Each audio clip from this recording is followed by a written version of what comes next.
modern Major General. I've information, vegetable, animal, and mineral. I know the kings of England, and I quote the fights historical, from Marathon to Waterloo in order categorical. I'm very well acquainted, too, with matters mathematical. I understand equations both as simple and quadratical. About binomial theorem, I'm teeming with a lot of news. With many cheerful facts about the square of the hypotenuse. With many cheerful facts about the square of the hypotenuse. With many cheerful facts about the square of the hypotenuse. With many cheerful facts about the square of the hypotenuse.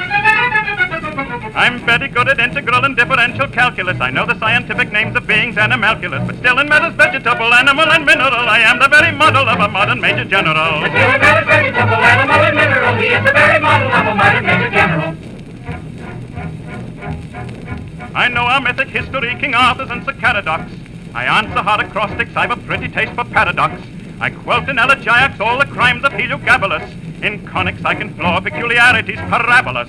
I can tell and out a Raphael from Gerardows and Zoffanies. I know the croaking chorus from the frogs of Aristophanes. Then I can hum a fugue of which I've heard the music's dinner for. Minophore, Sinophore, Ginophore. And whistle all the airs from that infernal nonsense pinafore. And whistle all the airs from that infernal nonsense pinafore. And whistle all the airs from that infernal nonsense pinafore. And whistle all the airs from that infernal nonsense pinafore. Then I can write a washing bill in Babylonic cuneiform and tell you every detail of Caractacus's uniform. In short and matters vegetable, animal, and mineral, I am the very model of a modern Major General. Still in matters vegetable, animal, and mineral, he is the very model of a modern Major General. In fact, when I know what is meant by mamelon and ravelin, when I can tell at sight a chassepot rifle from a javelin, when such affairs as sorties and surprises I'm more wary at, and when I know precisely what is meant by a commissariat, when I have learned what progress has been made in modern gunnery, when I know more of tactics than a novice in a nunnery, in short, when I've a smattering of elemental strategy. My word, this is difficult. I've got it. You'll say a better Major General has never sat a G. You say a better Major General has never sat a G. You say a better Major General has never sat a G. You say a better Major General has never sat a G. For my military knowledge, though I'm plucky and adventurous, has only been brought down to the beginning of the century. But still in matters vegetable, animal, and mineral, I am the very model of a modern Major General. Still in matters vegetable, animal, and mineral, he is the very model of a modern Major General.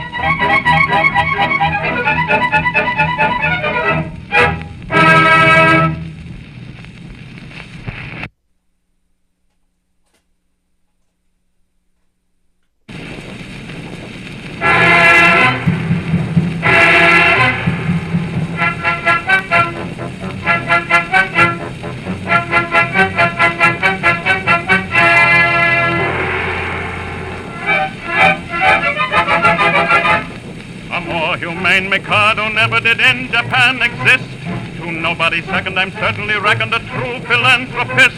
It is my very humane endeavor to make, to some extent, each evil liver a running river of harmless merriment. My object all sublime, I shall achieve in time, to let the punishment fit the crime, the punishment fit the crime, and to make each prisoner pent, unwillingly represent a source of innocent merriment, of innocent merriment.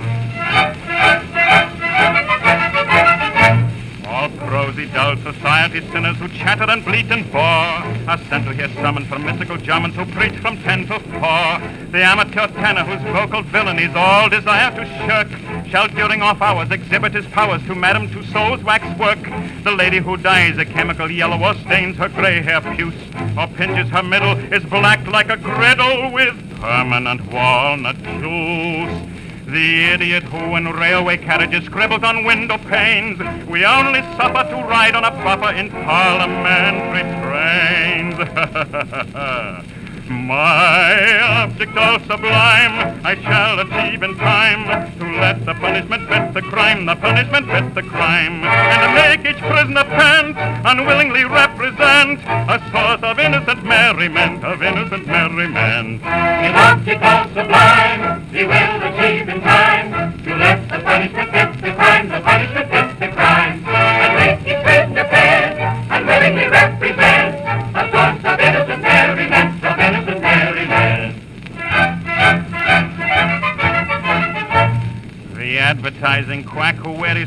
of countless cures. His teeth I've enacted shall all be extracted by terrified amateurs. The music hall singer attends a series of masses and fugues and ops, by Bach interwoven with Ford and Beethoven at classical Monday pops.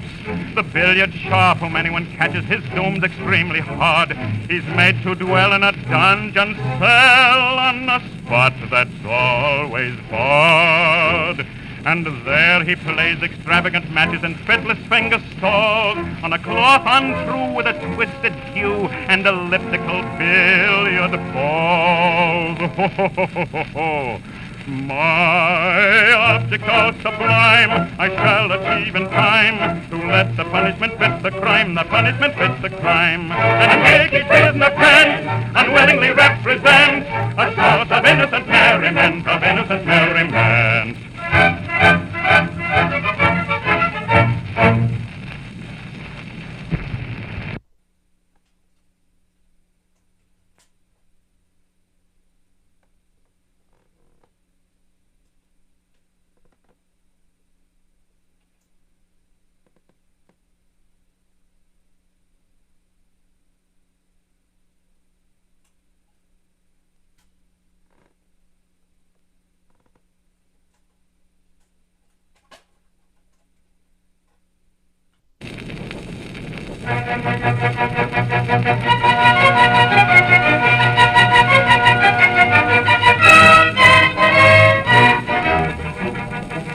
Oh, a private buffoon is a light-hearted loon if you listen to popular rumor. From the morn to the night he's so joyous and bright, and he bubbles with wit and good humor. He's so quaint and so terse, both in prose and in verse, yet though people forgive his transgression, there are one or two rules that all family fools must observe if they love their profession. There are one or two rules, half a dozen maybe, that all family fools of whatever degree must observe if they love their profession.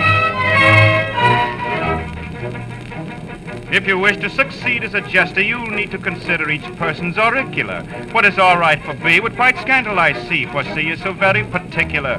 And D may be dull, and E's very thick skull is as empty of brains as a ladle, while F is F sharp and will cry with a cop that he's known your best joke from his cradle. When your humor they flout, you can't let yourself go, and it does put you out when a person says, "Oh, I have known that old joke from my cradle." If your master is surly from getting up early and tempers are short in the morning, an inopportune joke is enough to provoke him to give you a once-a-month's warning, then if you refrain, he is at you again, for he likes to get value for money. He'll ask then and there, with an insolent stare, if you know that you're paid to be funny. It adds to the task of a merry man's place when your principal asks with a scowl on his face, if you know that you're paid to be funny. Comes a bishop, maybe, or a solemn DD, or beware of his anger-provoking. Better not pull his hair, don't stick pins in his chair, he won't understand practical joking. If the jests that you crack have an orthodox smack, you may get a bland smile from these sages.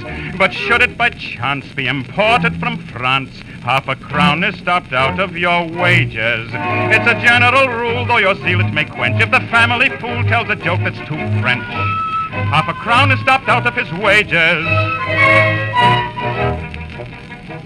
Though your head it may rack with a bilious attack, and your senses with toothache you're losing, don't be mopey and flat, they don't fine you for that if you're properly quaint and amusing. Though your wife ran away with a soldier that day and took with her your trifle of money, bless your heart, they don't mind, they're exceedingly kind. They don't blame you so long as you're funny. It's a comfort to feel if your partnership split, though you suffer a deal, they don't mind it a bit. They don't blame you so long as you're funny.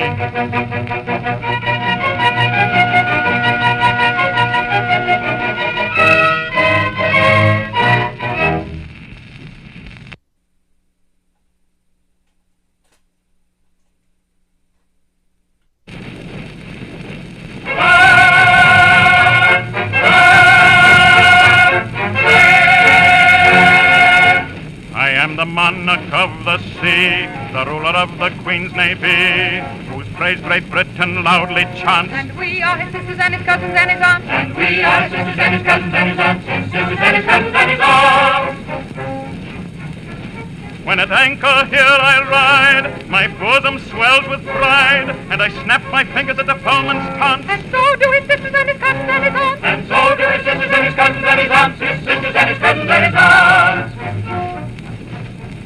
But when the breezes blow, I generally go below and seek the seclusion that a cabin grants. And so do his sisters and his cousins and his aunts. And so do his sisters and his cousins and his aunts. And so do his sisters and his cousins and his aunts, his sisters and his cousins and his reckons of my cousins and his aunts.